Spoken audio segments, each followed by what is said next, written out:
Telangana state formation, progress achieved in the town state is over. Supplementary agenda issued. Government bills will be taken up. Minister for Legislative Affairs, please move the motion for suspension of the rules. Speaker sir, on behalf of Minister for Transport and Minister for Municipal Administration and Urban Development, I beg to move that sub-rule 4 of Rule 90 and Rules 97, 98 and second proviso to 99 of Rules of Procedure and Conduct of Business in Telangana Legislative Assembly may be suspended under Rule 358 of the said rules for the time being in its application to the Telangana State Road Transport Corporation Absorption of Employees into Government Service Bill 2023. Number 2, the Telangana Municipalities Second Amendment Bill 2023 listed in the supplementary agenda for today, the 6th August 2023 for its consideration and passing. Motion moved. The question is that sub-rule 4 of Rule 90 and Rules 97, 98 and second proviso to 99 of Rules of Procedure and Conduct of Business in Telangana Legislative Assembly may be suspended under the Rule 358 of the said rules for the time being in its applications to the Telangana State Road Transport Corporation Absorption of Employees into Government Service Bill 2023, the Telangana Municipalities Second Amendment Bill 2023, listed in the supplementary agenda for today, the 6th August 2023 for its consideration and passing. Those who are for the motion, please say yes. Those who are against, please say no. Yes, have it, yes, have it. The motion is carried and the sub-rule of 4, Rule 90 and Rules 97, 98 and second proviso to 99 are suspended for the time being in its application for the aforesaid bills. I request the Minister for Transport to move for leave to introduce the Telangana State Road Transportation Corporation Absorption of Employees into Government Services Bill 2023. Speaker sir, I beg to move for leave to introduce the Telangana State Road Transport Corporation Absorption of Employees into Government Service Bill 2023. The bill is introduced. I request the Minister for Transport to move the motion for taking into consideration of the Telangana State Road Transportation Corporation Absorption of Employees into Government Service Bill 2023. Speaker sir, I beg to move for taking into consideration of the Telangana State Transport Corporation Absorption of Employees into Government Service Bill 2023. Motion moved. Now I request the Minister for Transport to explain the aims and objects and salient features of the bill. Adhyaksha, Telangana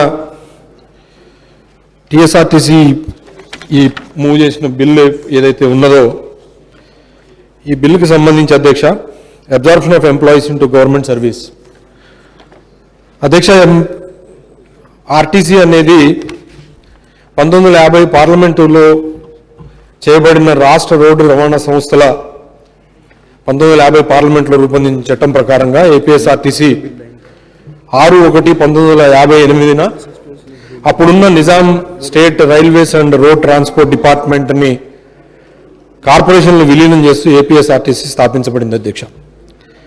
అయితే తెలంగాణ రాష్ట్రం ఏర్పడిన తర్వాత 27/4/2016న మన రాష్ట్రానికి ప్రత్యేకంగా TSRTC ప్రత్యేక కార్పొరేషన్గా ఏర్పాటు చేయబడింది అధ్యక్ష.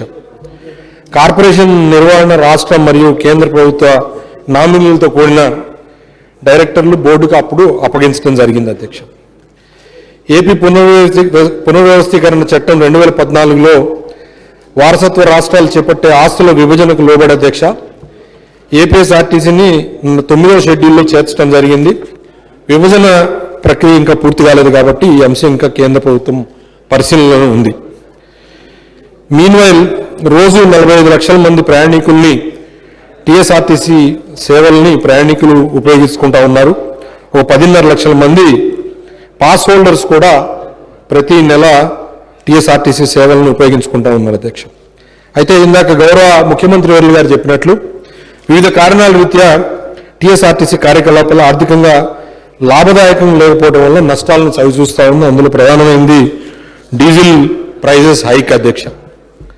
ఈ విషయాన్ని మంత్రిమండలి సుదీర్ఘంగా చర్చించి పరిశీలించి రాష్ట్రంలోని మారుమూల గ్రామాల వరకు కూడా టీఎస్ఆర్టీసీ అందిస్తున్న ప్రజా రవాణా సేవలు విద్యార్థులు, ఎన్జిఓలు మరియు ఇతర రాయితీ పాస్ హోల్డర్లతో పాటుగా మిగతా ప్రజానీకానికి అత్యంత అవసరమైనవి అని భావించి ఏకగ్రీవ అభిప్రాయాన్ని వ్యక్తం చేయడం జరిగింది అధ్యక్ష.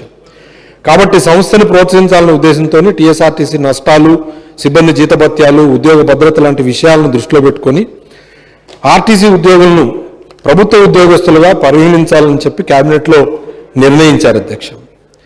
అయితే 1997 చట్టం 14 ప్రకారంగా పబ్లిక్ సెక్టర్ యూనిట్స్లో పనిచేస్తున్న ఉద్యోగులను గవర్నమెంట్ సర్వీస్లోకి తీసుకోవడానికి సాధారణ నిషేధం ఉంది కాబట్టి ప్రత్యేక చట్టం అవసరము అని భావించడం జరిగింది అధ్యక్ష.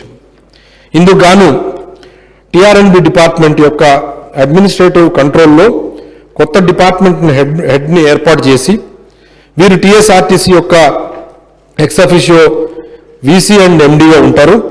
టీఎస్ఆర్టీసీ ఉద్యోగులు యథాతథ స్థితిలో పబ్లిక్ సర్వీస్లోకి ప్రభుత్వ ఉద్యోగస్తులుగా తీసుకోబడతారు. టీఎస్ఆర్టీసీ యొక్క కార్యకలాపాలు మునుపట్లాగానే కొనసాగుతాయి. ఉద్యోగులు తగిన స్థాయిలో ప్రభుత్వంలో విలీనం చేయబడతారు.